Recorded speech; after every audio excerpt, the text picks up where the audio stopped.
Welcome, guys, to a special crossover episode of the Real Talk Show and Seb Screens It. I'm Justin. I'm Seb.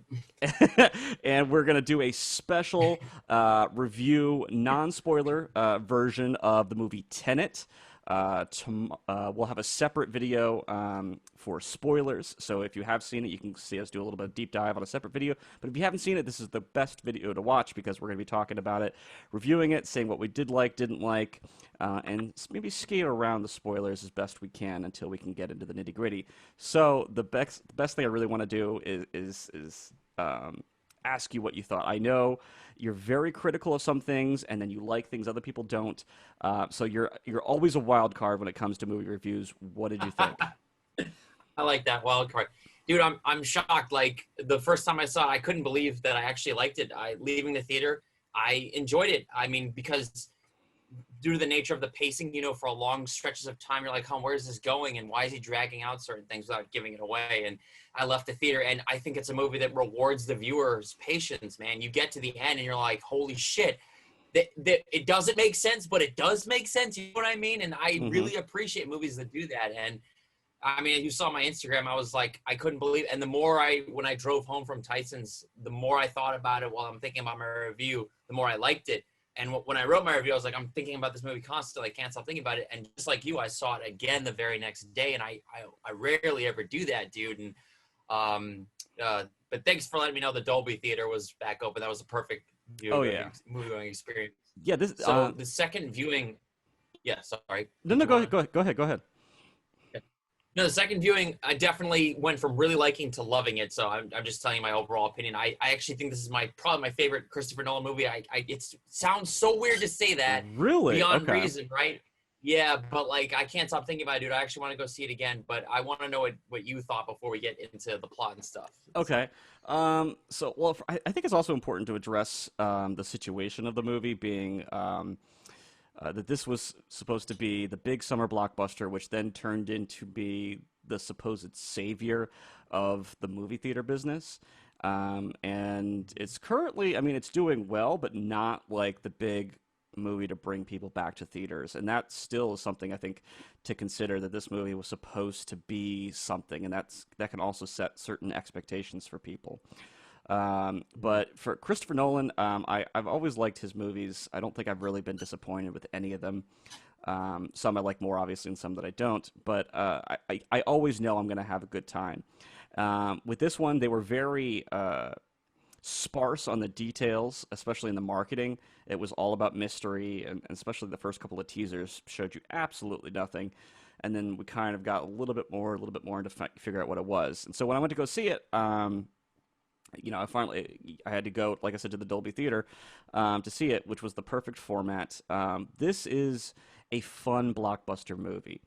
I don't think it's as high art as some of his other ones, but I do think it's just fun, and it does make you think. Obviously, Nolan is just obsessed with time, which is apparent in Memento, with this movie, with the different timelines in Dunkirk, and obviously Inception. Interstellar. Yeah, And yeah, Interstellar exactly. too, man. Interstellar. Yeah. So I feel like this movie was familiar Nolan territory. You have secret agents running around in business suits talking about what they're going to do, and then they do it. But that's not necessarily a bad thing in this case. It's just executed well. I thought it was very Nolan tropey. But again, I didn't feel like that was a bad thing. And when it came to the end, I was wondering where everything was going to lead. And I think the end made me ask more questions In a of the good way, movie. right? Yeah, in a good way. Not where I Yeah. felt like it didn't tell me anything, or it didn't. It purposely was vague. I think like if you compare the ending to this to Inception, the very ambiguous ending of the spinning top in Inception versus this, where it gives you a very concrete end answer, but you still have to kind of unravel it yourself and realize how all these puzzle pieces kind of fit together. So I did enjoy it, but I do have some critiques of it. But we'll start kind of going into it non-spoilery. I'll let you lead on this one. Well, first, are your critiques spoiler related or? I don't think they are. Okay. I think one of my major critiques is something I think you mentioned as well is the sound in the film, while very bass heavy and exciting, can sometimes be layered over top of the audio. And Mm-hmm. when there's very fast paced dialogue scenes that are very important to the plot, uh, you're have no time to catch your breath, and you're like, what did they say? What are they doing? Is this how they're going to do what now? Um, and it blows my mind that they were almost considering cutting 30 minutes from this movie for the China release because China doesn't want to air any movies that are over 2 hours. How they could cut anything from this film would just be ruin it. I thought that was just Nolan being pretentious because he can be at sometimes, but everything really is needed. And I felt like maybe a longer cut might even be more enjoyable. Because my second critique is I feel like the characters are a little flat. Um, uh, Obviously, the main character, which we'll talk about his name in the spoiler section, Mm-hmm. I think uh, like we kind of get to know him, but we really don't know his backstory, maybe on purpose. But Kenneth Branagh is a very uh, cartoony villain at times, and he's chewing up the scene the best he can. And I thought, like, he wouldn't have as big of a role because Michael Caine is predominantly featured in all of the trailers, and I'm just like, oh, it's just a cameo. So there were some weird expectation things, but. Character wise, I felt like I wanted more depth. I wanted more backstory. I wanted everything more rounded. But it's just hard to pack that into a movie where so much is happening, and it's very plot heavy, Mm-hmm. for better or worse. I mean, I enjoy plot heavy movies, though, but I think the characters suffered as a result. I mean, yeah, I agree with you. It's weird. That's normally something I would be complaining about, but I actually really enjoyed it. And without spoiling anything, Hmm. again, I think I wrote this where it was, I realized why I don't connect with a lot of Nolan movies. And I feel like an outsider watching them, he's like, people think he's cold and unemotional. And what was the word you just used? Flat for the characters. Yeah. But this is a movie about time inversion and messing with that kind of stuff. And so think about it, we're observers of time travel, if that makes sense. So I don't want to spoil anything, but like if you're a person who's changing the fabric of time, you're observing it as you're changing it or not changing it. So you're an outsider. So I think I almost want to say it was intentional that Nolan is making you a viewer in that regard, where you get to see, things getting changed and not changed. And God, I want to say more, but I can't. No, Um, that's a good perspective. I kind of might not have thought about the first time around. Um, for sure, in terms of the way that he wants you to view this film, because with good directors, they're always puppeteering on everything that's going on in the movie, whether you're conscious of it or not. For sure. But yeah, the sound mixing, absolutely, you're right. It's always been a problem in Nolan's movies. You can't fucking hear shit what they're saying. It's like you really have to strain your ears, man. Dude, the first time I saw Inception, oh my god, like it was at the Uptown Theater and we couldn't hear half of the dialogue, and that's a problem here too. But the good news is it's okay if you miss a lot of it in terms of catching the overall gist. I Yeah. mean, it's important that you listen for sure, but I was freaking out. I'm like, I don't know what they're saying, like, but I caught the basic words, which is all you really needed.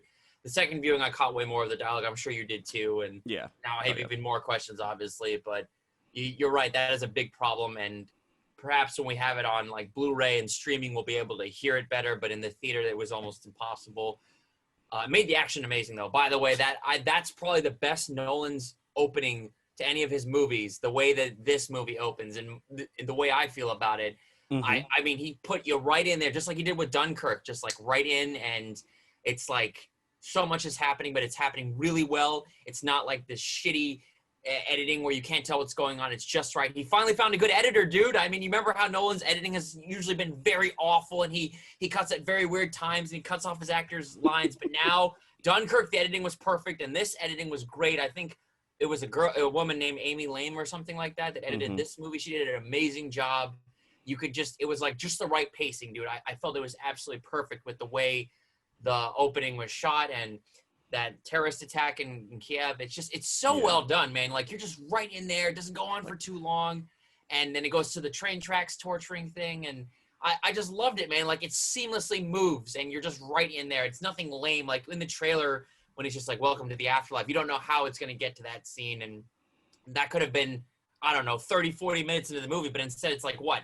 Not even 10 minutes in when he Yeah, like 12, says that? 15 minutes tops. Yeah. Exactly. And it doesn't feel rushed whatsoever. It's like, whoa, Mm-mm. you're really thrown in there. You kind of, you know what's going on and you don't, but it just fascinated me. This movie just fascinated. That's the best word I can use for it is as confused. And I'll agree with you, frustrating that this movie is. I'm fascinated by it, dude. Like, I just want to keep watching it and talking about it. And I mean, I do agree with you about the characters could have been better, but I think that was the point. And the plot too being like insane. Like what the, again, we'll talk way more about it. I leave it to you. So Going back to the audio one bit, I did want to point out that this is the first Nolan movie in forever without Hans Zimmer doing the music yes, for it, music was and great. yeah, I thought I was going to be slightly disappointed. It's a relatively newcomer, if I can pronounce this right. It's Ludwig Göransson, Goransson, Goran. Dude, he did Black Panther and a bunch of other stuff. Yeah, so like, but like if you look at his IMDb, like there's nothing prior 2014. So this is a real like, even though he's done a couple high profile things, this person is definitely coming into their own and setting their mark on the scene because I was noticing, especially on the second viewing, that some of the musical instruments are reversed. Yes, I noticed it too the first And time. I was like, oh, that's just subtle brilliance to kind of put you in those moods. And yeah, I thought that was definitely a good addition.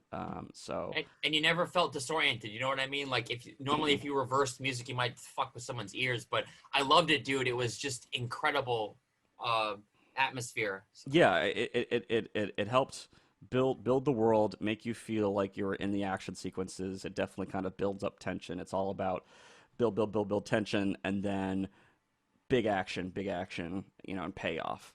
Um, like the highway heist scene. I'll stay as vague as possible.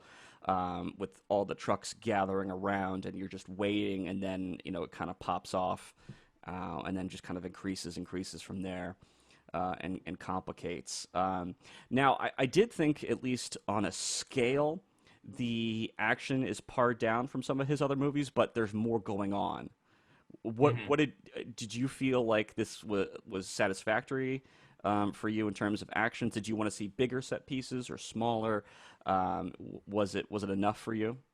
I think it was perfect, honestly. I loved every action set piece, and they were all just the right length, except for the big final one, where Hmm.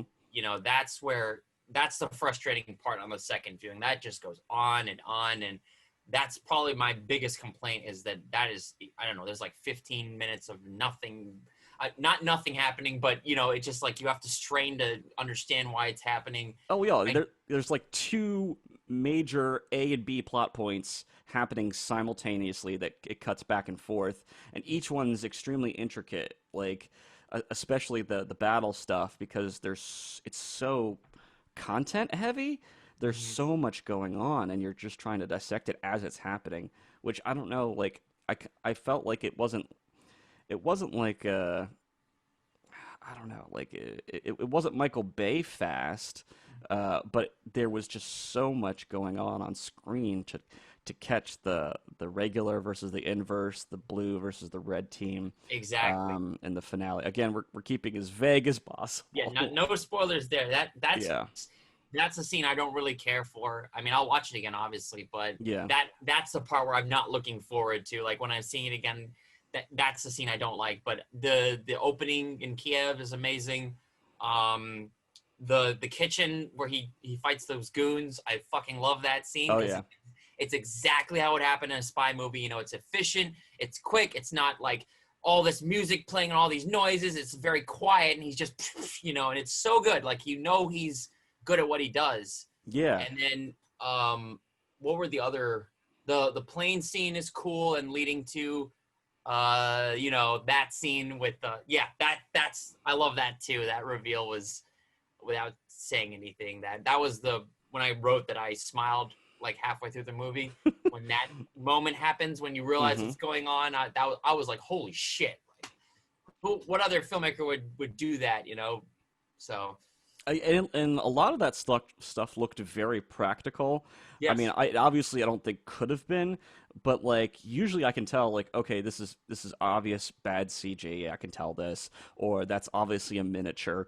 But some of the practical effects with the plane seemed very real. the plane was Uh, real, man. They crashed yeah, a real plane. like that was like something I saw like when I was watching on screen. I'm like, this is like this is what you come to the theater for, is to see something of that scale, that real, to put you in that world that they're really doing it. And that just I thought was a standout moment for me, that kind of pushed things that this was a fun blockbuster movie. And I think that's important. I think it's an escape that we need now. I mean, the moral debate on going to a theater is a separate topic, but I definitely think that um, this kind of entertainment on that level and on that scale is something that has been dearly missed, and I think art is really the only thing that can keep us going through this pandemic for sure. Yeah, I was also wondering what element of me being just happy to be back in the theater was played in this. Like, weren't you ecstatic, dude? I hadn't Oh been to the yeah, theater in like what was the last time for you? For me, I think it was like February was the last time yeah. I for think this. The Invisible Man was the last one I had seen in I did theaters. see that. Yeah, it was okay, but yeah, A separate discussion on that one, separate. but Yeah. um, but yeah, it's been so long. I'm still worried for theaters. Movies keep pushing back their dates. Oh yeah, So Wonder Woman. You posted about that. yeah, Wonder Woman got pushed back. Candyman got pushed back to next year. They're talking about pushing Black Widow now. They pushed back Greenland. They Well, no, pushed. No Time to Die is still November, but they might change that. Yeah, I think that might stick. Which is the movie that Hans Zimmer left this one to go do the Oh, music for. really? Yeah, he was like, Nice. "Well, it's my opportunity to score a James Bond movie, so I'm going to do that. I've done some Nolans. So let me do a James Well, I'm Bond. happy he did because Ludwig did a great job. So. Yeah, it worked out for everybody. Um, so, kind of summarizing our experiences here. Obviously, we both seem to like this movie. Um, who should go see this movie, and why, and what kind of overall rating do you give this flick? Um, I can understand completely why a lot of people don't like it because of the confusion. Hmm. I think anybody that likes movies that make you think should go see it. I think anybody that likes a spy movie, and fans of Nolan, obviously they're already there. We don't need to convince them.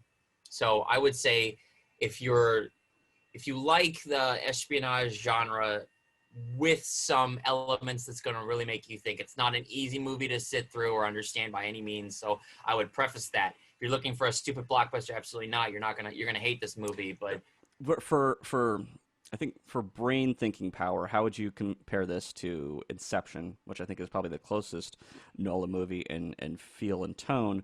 But like, do you feel this is comparable in terms of being able to follow, or do you think this is much more complex for this is people? much more complex. I feel like Inception was way easier to understand. It was like the fun kind of thought provoking where most movie going people would understand. That's why it made so much money. I mean, we had a fun time watching it, but most people could understand it just watching it. But this is a movie you have to be patient with, and I think it rewards you if you're patient enough. So I would say patient moviegoers, ones who like the thought provoking feel, action junkies to a certain extent. I think they might get Hmm. bored halfway through, but they'll really dig that opening at the very least.